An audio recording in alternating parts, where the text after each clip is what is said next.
श्री शिवाय नमस्तुभ्यम। हर हर महादेव। दोस्तों, आज का ये वीडियो हम सभी के लिए बहुत ही खास होने वाला है, क्योंकि कल सोमवार की विशेष तिथि पड़ रही है। इस माघ मास का ये पहला सोमवार पड़ रहा है और पूज्य गुरु जी ने कहा कि आपको शिवलिंग में एक बिल्कुल नया उपाय करना है। महादेव को प्रसन्न करने के लिए, अपने जीवन में धन धान्य की प्राप्ति के लिए, रोगों को, बीमारियों को समाप्त करने के लिए तथा अपने व्यापार को, बिजनेस को के लिए आपको ये विशेष उपाय करना है। ये उपाय उन लोगों को भी करना है जिनकी कोई विशेष मनोकामना है जो अभी तक परिपूर्ण नहीं हो पा रही है। चाहे विवाह के लिए मनोकामना हो, चाहे मकान बनवाने के लिए मनोकामना हो, चाहे नौकरी प्राप्त करने की मनोकामना हो, किसी भी प्रकार की मनोकामना इस सिर्फ एक उपाय से परिपूर्ण होने वाली है। तो चलिए जानते हैं इस विशेष उपाय के बारे में। लेकिन उससे पहले एक प्रार्थना, अगर आप चैनल पर नए हैं तो कृपया हमारे चैनल वास्तविक जानकारी को सब्सक्राइब अवश्य कर लें। हम लोग पूज्य गुरुजी द्वारा बताए गए कुछ बहुत ही खास उपायों के बारे में जानेंगे। माघ मास के पवित्र सोमवार की तिथि में किए जाने वाली ये उपाय आपकी बड़ी से बड़ी मनोकामना को बहुत ही जल्द परिपूर्ण कर देंगे। आपका कोई ऐसा कार्य है जो रुका हुआ पड़ा है, जो अटका हुआ है, जो परिपूर्ण हो ही नहीं पा रहा है, तो वो कार्य भी आपका परिपूर्ण होगा और जीवन की सारी समस्याएं समाप्त होंगी, सारे दुख समाप्त होंगे तथा आपको भी सुख तथा वैभव की प्राप्ति होगी। चलिए जानते हैं गुरुजी द्वारा बताए गए पहले उपाय के बारे में। इस उपाय के लिए आपको सबसे पहले एक लोटा जल ले लेना है। तांबे के पात्र में अपने घर से आपको जल ले लेना है और इसी के साथ आपको ले लेनी है सिर्फ 3 बेलपत्र। ये उपाय बहुत ही खास है क्योंकि इस उपाय में आपको 3 बेलपत्र लेनी है। बेलपत्र का कोई भी उपाय किया जाए तो वो महादेव को अत्यधिक प्रयोग होता है, क्योंकि बेलपत्र का वृक्ष माता पार्वती के से उत्पन्न हुआ है। इसलिए अगर आपके पास बेलपत्र नहीं है तो आप शिवलिंग के ऊपर चढ़ी हुई बेलपत्र को उठाकर जल से शुद्ध करके उसका भी इस्तेमाल कर सकते हैं, और अगर आपके पास है तो आप उसका भी इस्तेमाल कर सकते हैं। बस आपको ध्यान रखना है कि ये बेलपत्र कहीं से भी कटी नहीं होनी चाहिए और बेलपत्र की डंडी के आखिर में जो टूट होती है, यानी जो डंठल होता है, वो भी नहीं होना चाहिए। अब ये सारी सामग्री लेकर आपको शिवालय पहुंच जाना है। आपको सिर्फ एक लोटा जल है और 3 बेलपत्र लेनी है और ये दोनों सामग्री लेकर शिवालय पहुंच जाना है। इस उपाय को आप सुबह करना चाहें तो सुबह कर लें और शाम को करना चाहें तो शाम को कर लें। पूरे दिन में किसी भी समय आप इस सुंदर से उपाय को कर सकते हैं। अब शिवालय पहुंचने के बाद सबसे पहले आप जो 3 बेलपत्र लेकर आए हैं, उनमें से पहली बेलपत्र को आप माता अशोक सुंदरी वाले स्थान में समर्पित कर देंगे। सामने आपको वीडियो में पूरी एक एक चीज स्पष्ट रूप से समझाई जा रही है। ये बेल आप जो माता अशोक सुंदरी वाले स्थान पर समर्पित करेंगे, उसकी चिकनी साइड नीचे की तरफ रहेगी और बेलपत्र की डंडी जलाधारी की तरफ रहेगी। बेलपत्र समर्पित करते हुए आप श्री शिवाय मंत्र का स्मरण जरूर करिएगा।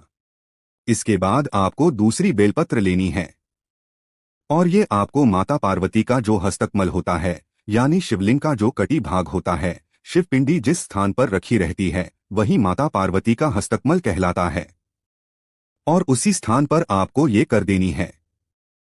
बेलपत्र की चिकनी साइड का हिस्सा शिवलिंग में टच करेगा और बेलपत्र की डंडी जलाधारी की तरफ रहेगी। इसके बाद आप जो तीसरी बेलपत्र लेकर आए हैं, उसको अपने हाथ में रखिए। महादेव से प्रार्थना करिए कि आपके जीवन में बहुत बड़ी समस्या चल रही है, आपकी ऐसी ऐसी मनोकामना है जो परिपूर्ण नहीं हो पा रही है। धन को लेकर कोई समस्या बनी हुई है, व्यापार में कोई दिक्कत चल रही है, धन प्राप्त हो ही नहीं पा रहा है, आर्थिक समस्याओं से लगातार घिरे हुए हैं, या किसी भी प्रकार की कोई मनोकामना है, तो उस मनोकामना का स्मरण करिए और ये तीसरी बेलपत्र आपको शिवलिंग के ऊपर समर्पित कर देनी है। बेलपत्र की चिकनी साइड का हिस्सा शिवलिंग में टच करेगा और बेलपत्र की डंडी जलाधारी की तरफ रहेगी। सामने जैसे आपको तीनों बेलपत्र दिखाए जा रहे हैं, ठीक ऐसे ही आपको ये तीनों बेलपत्र समर्पित कर देनी है और समर्पित करते हुए श्री शिवाय नमस्ते ब्रह्मा मंत्र का स्मरण जरूर करना है। इसके बाद आप जो एक लोटा जल लेकर गए हैं, उसको सबसे पहले आप पहली वाली बेलपत्र में थोड़ा सा समर्पित कर दीजिए और श्री शिवानु शुभ मंत्र का स्मरण कर लीजिए। जो आपने माता अशोक सुंदरी वाले स्थान में बेलपत्र समर्पित किया, उसमें थोड़ा जल समर्पित कर दीजिए।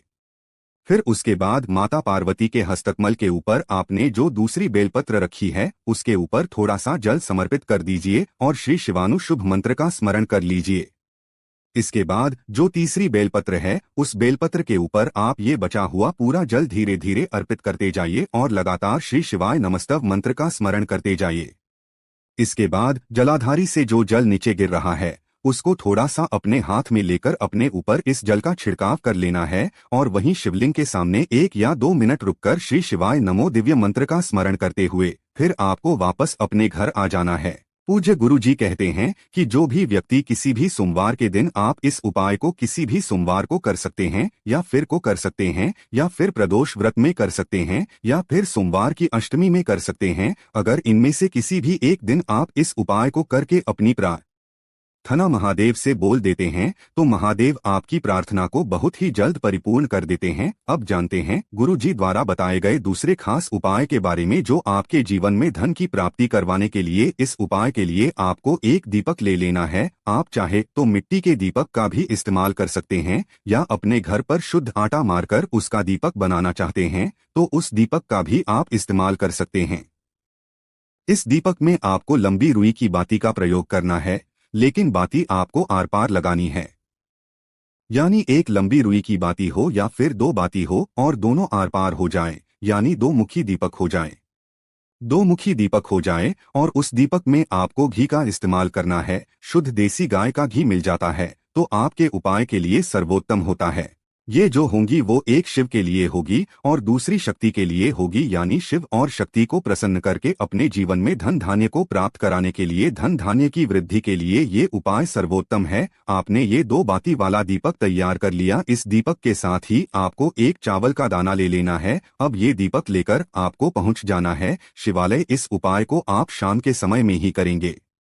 शाम को सूर्यास्त के बाद किसी भी समय आप इस उपाय को कर सकते। शिवलिंग के सामने पहुंचकर आपको ये दीपक शिवलिंग के दाहिनी साइड में, यानी शिवलिंग के जो जलाधारी होती है उसके दाहिनी साइड आपको ये दीपक रख देना है। शिवलिंग का जो सीधा हिस्सा होता है, जो दाहिनी साइड वाला हिस्सा होता है, यानी जो राइट हैंड वाला हिस्सा होता है, उस तरफ आपको ये दीपक रख देना है और महादेव तथा माता पार्वती से प्रार्थना कर लेनी है कि मेरे जीवन में धन की जो समस्या चल रही है उसको समाप्त करने की कृपा करें। और फिर ये दीपक आपको प्रज्वलित, फिर उसके बाद आप जो एक चावल का दाना लेकर आए हैं उसको कम से कम 11 बार श्री शिवाय मंत्र का स्मरण करते हुए ये एक चावल का दाना आपको इस दीपक में डाल देना है।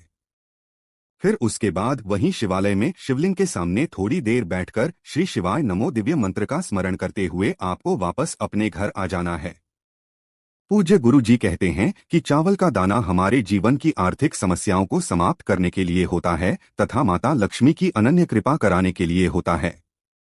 इसलिए आप ये एक चावल के दाने वाला दीपक शिवलिंग के दाहिनी साइड जरूर प्रज्वलित करिएगा। अब जानते हैं पूज्य गुरु जी द्वारा बताए गए तीसरे सबसे आखिरी उपाय के बारे में। ये उपाय आपकी परेशानियों को समाप्त करने के लिए है। इस उपाय के लिए भी आपको एक दीपक ले लेना है। दीपक आप चाहे तो मिट्टी का ले लें या फिर अपने घर पर शुद्ध आटा मारकर उसका भी दीपक तैयार कर सकते हैं। इस दीपक में आपको गोल रुई की बत्ती का प्रयोग करना है और साथ ही साथ शुद्ध घी का प्रयोग करना है। ये उपाय आपके जीवन में जो संकट चल रहे हैं, जो परेशानियां चल रही हैं, जिनकी वजह से आपको लगता है कि मेरा एक कार्य बनता नहीं है और दूसरा कार्य पहले बिगड़ जाता है, घर में लगातार कोई ना कोई समस्या बनी हुई है, चारों तरफ से दुखों का पहाड़ जिनके जीवन में आ गया है, उनको ये उपाय कर लेना है। ये गोल भक्ति का एक दीपक आपको ले लेना है और इसी के साथ आपको थोड़े से काले तिल के दाने ले लेने हैं। अब ये 2 सामग्री लेकर आपको शिवालय है। ये उपाय भी आप शाम को ही करिएगा। शिवालय पहुंचने के बाद इस दीपक को आप शिवलिंग के आसपास कहीं पर भी रख सकते हैं। शिवलिंग के आसपास कहीं पर भी रख के इस दीपक को प्रज्वलित कर दीजिए और महादेव से प्रार्थना कर लीजिए कि मेरे जीवन में जो भी संकट चल रहे हैं, जो भी समस्याएं चल रही हैं, जो भी विपत्तियां चल रही हैं, जिनकी वजह से मेरा एक कार्य सफल नहीं हो पाता है और दूसरी परेशानी पहले आ जाती है, घर में लगातार दुर्भाग्य बना हुआ है, एक दूसरे में बहुत कलह मची रहती है, तो गुरुजी ने कहा कि अपनी समस्या को दूर करने की महादेव से प्रार्थना करिए और फिर ये काले तिल के दाने आपको इसी दीपक में डाल देना है। जो दीपक आपने प्रज्वलित करके महादेव के सामने रखा है, उसी में आपको ये काले तिल के दाने डाल देने हैं और फिर उसके बाद 1 या 2 मिनट श्री शिवाय नमस्ते मंत्र का स्मरण करते हुए आपको वापस अपने घर आ जाना है। पूज्य गुरु जी कहते हैं कि सोमवार के दिन काले तिल के दानों से किया गया ये उपाय आपके जीवन के संकट बहुत ही जल्दी से समाप्त कर देगा। बस आप कोई भी उपाय करिए तो पूरे दिल से करिए, पूरे भाव से करिए, तो महादेव भी आपकी प्रार्थना को पूरे दिल से ही स्वीकार करते हैं। तो दोस्तों, ये थे पूज्य गुरु जी द्वारा बताए गए कुछ बहुत ही खास उपाय। अगर आपको जानकारी अच्छी लगी हो तो वीडियो लाइक करिएगा, साथ ही साथ चैनल को सब्सक्राइब जरूर कीजिएगा। श्री शिवाय नमस्तुभ्यम। हर हर महादेव।